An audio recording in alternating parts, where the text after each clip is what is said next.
ఈ పేరు వినబడితే చాలు ఎక్కడో లక్కనే ఆగిపోతారు. మీరు కూడా రిమోట్ పక్కకు పెట్టి చూస్తారు కదా. అది కేసీఆర్ సార్ అంటే. కేసీఆర్ సార్కు ఓట్లతోని సీట్లతోని సంబంధం లేదు. గెలుచుడు ఓడిపోవడం అసలు ముచ్చట్నే కాదు. తెలంగాణ జనం గుండెలలో కలకాలం ఉంటాడు. కేసీఆర్ సార్ పేరును లచ్చలు కాదు కోట్ల గుండెలు కలవరిస్తుంటాయి. నేనేదో టీను ఛానల్లో ఉన్నా కదా అని ఇట్లా అంటలేను. ఏ న్యూస్లో ఉన్నా ఎవరిని అడిగినా గిదే మాట చెప్తారు. కాకపోతే కొందరు బయటికి చెప్పరు, గుండెలలో పెట్టుకుంటారు. ఇక నా సొంటోళ్ళు ఏం దాచుకోకుండా ఇట్లా బయటికి చెప్తా ఉంటారు. అంతేనా కాదా? ఇప్పుడు నేను చెప్తుంటే మీకు తెలియకుండానే జై తెలంగాణ జై కేసీఆర్ అనబుద్ధి అవుతుంది కదా. అసోంటిది సారే డైరెక్ట్ కనబడితే ఇంకెట్లుంటుంది?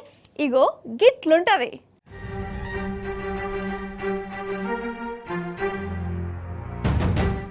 మన కేసీఆర్ సారు హైదరాబాద్లో ఉన్న పార్టీ పెద్ద ఆఫీసు తెలంగాణ భవన్కి వచ్చిండోలా సార్ వస్తుండని ఎరకౌడుతోనే తెలంగాణ భవన్ చుట్టుముట్టంతా జనంతో నిండిపోయింది.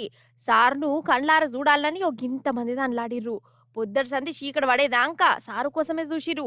తెలంగాణ భవన్ దిక్కున్న రోడ్లన్నీ ట్రాఫిక్ జామ్ అయిపోయినాయి.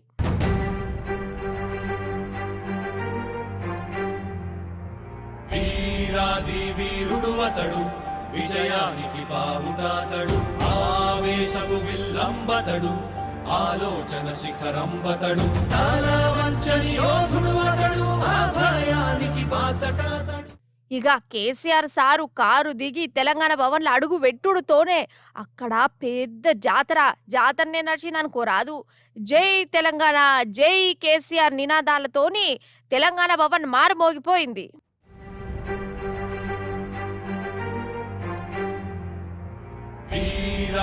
వీరుడు అతడు విజయానికి బావుటాతడు ఆవేశపు విల్లంబతడు ఆలోచన శిఖరంబతడు తలవంచని యోధుడు అతడు అభయానికి బాసటాతడు.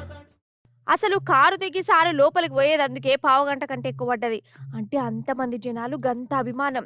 తెలంగాణ భవన్లో బీఆర్ఎస్ లీడర్లతోని కేసీఆర్ సార్ మీటింగ్ నడిచింది. వాళ్ళతోని 4-5 గంటల దాకా కూర్చొని మాట ముచ్చట పెట్టిండు. బీఆర్ఎస్ పుట్టి 25 ఏళ్ళు కావస్తుంది కదా. ఈ 25 సంవత్సరాల సంబరాలను ధూమ్ధాముగా చేయాలని లీడర్లకి చెప్పిండు. అన్నట్టు ఏప్రిల్ 27వ తారీఖు నాడు పెద్ద బహిరంగ సభ ఉంటదట. ఇక గులాబీ పార్టీ బహిరంగ సభ పెడితే ఎట్లుంటదోలా లచ్చల మందితోని పెద్ద జాతర లెక్కనే నడుస్తుంది కదా. నిజం చెప్తున్నా, మొన్నటి ఓట్లలా బీఆర్ఎస్ ఓడిపోతే ఓడిపోవచ్చు గాక, కానీ కేసీఆర్ సార్ మీద జనానుకున్న అభిమానం ఇసువంతనైనా తగ్గలేదోలా. ఇగో వీళ్ళ సంబరాలే గావాయి.